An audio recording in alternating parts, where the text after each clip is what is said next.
পেশার কারণে বহু বছর ধরে রাতের বেলায় গাড়ি চালিয়েছি। কোনো এলাকায় কুয়াশা বেশি পড়ে, কোথাও আলো কম, এসব আমার চেনা। তবু একটি রাস্তা আছে যেটা নিয়ে আমি আজও নির্দিষ্ট করে কিছু বলতে পারি না। ঘটনাটা কয়েক বছর আগে।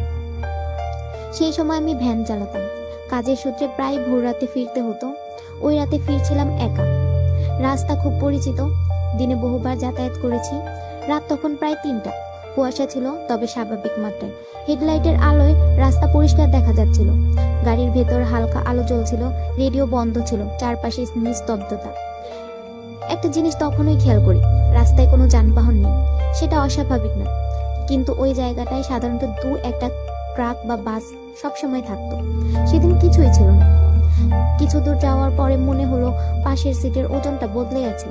এটা কল্পনা নয়, যারা নিয়মিত গাড়ি চালায় তারা বোঝে গাড়ির ভারসাম্যে সামান্য পরিবর্তন হলে সেটা অনুভব করা যায়। আমি স্বাভাবিকভাবে পাশে তাকালাম। একজন নারী বসে আছেন। তিনি খুব সাধারণভাবে বসেছিলেন, মুখের বেশিরভাগ অংশ চাদরে ঢাকা।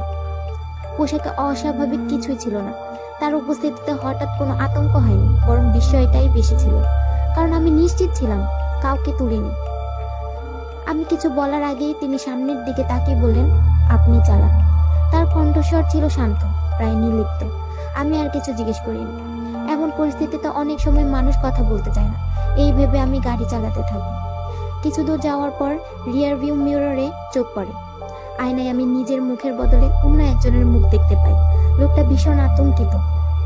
তার চোখ বড়, মুখ খোলা, যেন সে চিৎকার করতে চাইছে, কিন্তু পারছে না। আমি তখন সামনে তাকাই। রাস্তার তখনও কিছু নেই,